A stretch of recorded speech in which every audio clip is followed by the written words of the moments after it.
अस्सलामुअलैकुम रहमतुल्लाहि व बरकातुहू। अज़ीज़ तुलबा व तलबात, आइए आज हम पढ़ेंगे हम जंगल में रहते हैं। आपको पता है कौन कौन जंगल में रहता है? We live in the wild. Wild कहते हैं जंगल को। देखिए प्यारे बच्चों, आप पहचानते से ये है ज़ेब्रा। मज़े की बात बताएं हम, ज़ेब्रा उर्दू और अंग्रेजी दोनों में से ज़ेब्रा ही कहते हैं। देखिए ZEBRA ज़ेब्रा। ये है हाथी। हाथी मेरा साथी, जिसे अंग्रेजी में कहेंगे हम एलिफेंट। ये है डीर, हिरन।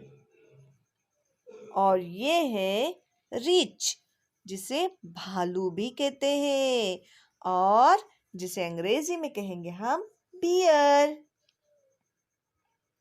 और ये है, इसे तो हम सब जानते हैं, जी हाँ, शेरे बब्बर, जिसे हम अंग्रेजी में प्यारे बच्चों कहेंगे LION, लायन।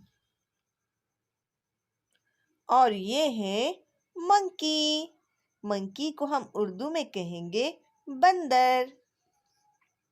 और ये है शेर, और शेर को हम अंग्रेजी में कहेंगे टाइगर। और ये जो सबसे ऊंचा होता है, जिसे हम कहेंगे जिराफ।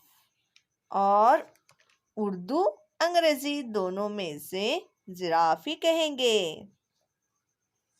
तो प्यारे बच्चों, आज हमने पालतू और जंगली जानवर दोनों की पहचान किए। तो आपको मज़ा आया? तो चलिए हम मिलते हैं आपसे अगली वीडियो में।